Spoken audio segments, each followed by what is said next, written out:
thing. Action.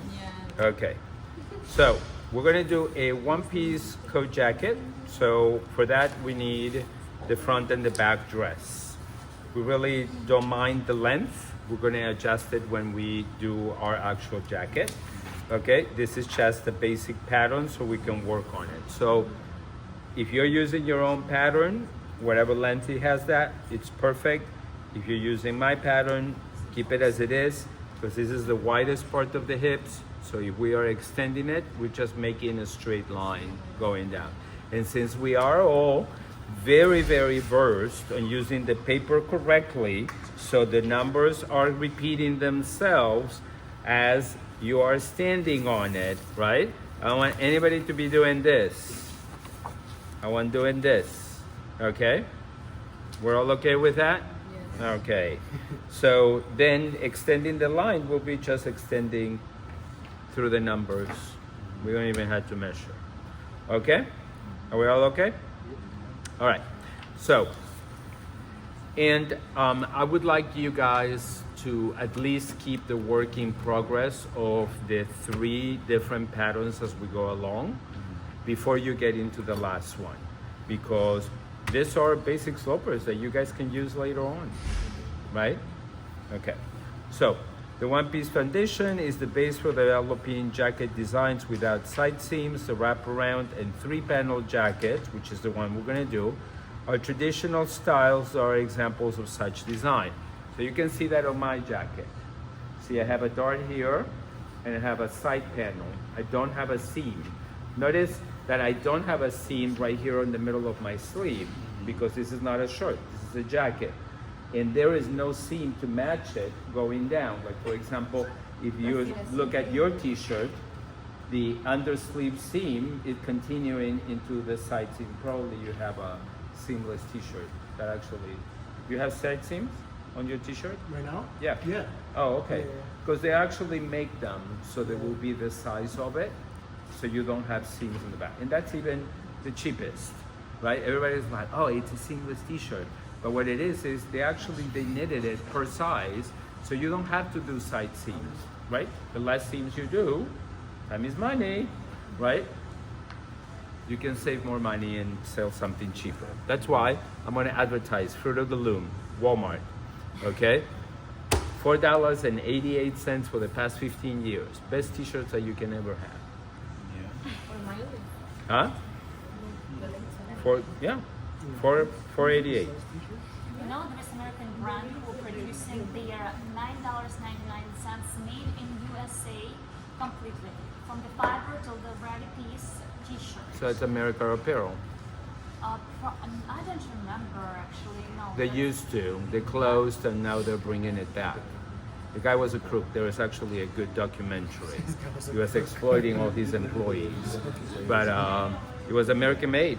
And it had a humongous factory. Yeah. And the price was really good. I don't remember which day they are. I listened to podcast about them. They're very interesting. But they There's a documentary, a really good documentary that talks about it. What is it And called? there is American Apparel. And there is a lot of little videos on YouTube, very interesting about the design. And they really didn't have a designer, a collection. It was kind of like somebody will come in and says like, look at the skirt, that's so cute. And they would knock it off and they would make a production of very, very well priced and everything made in USA. I'm sure that he probably won't have any employees at the moment. They're all gonna be arrested, right? But, and actually on that video, they showed that they did come and he lost a lot of his employees because of that reason, like 15 years ago. Yeah. All right. Yeah, absolutely. American Apparel. So the one-piece foundation is not limited to the styles illustrated. The designer has more freedom in the placing of style lines using this foundation.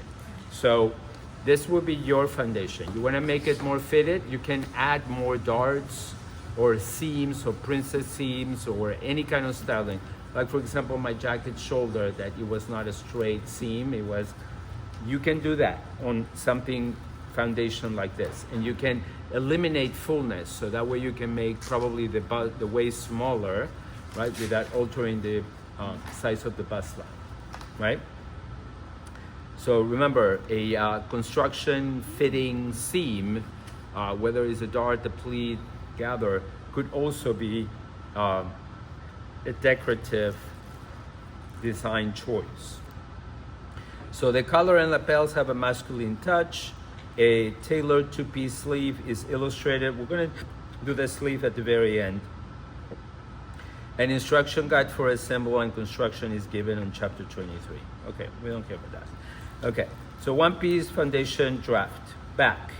Taper the center back and blend in the shoulder. So this is what we're gonna do first. We're gonna copy the back, and what I do want is to make a guideline on the waist because I want to be my reference point, the waistline, okay? So to make sure that we are placing the pattern on the waist, I'm gonna make a line right here.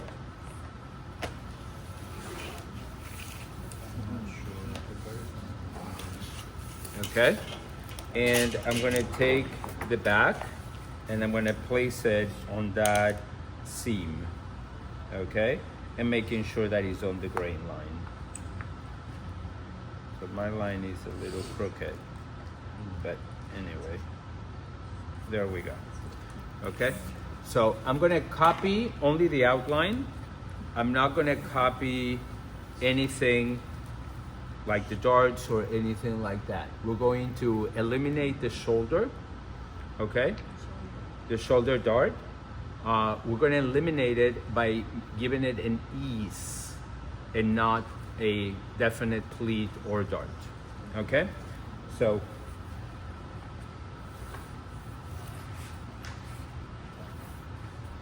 your notches are important.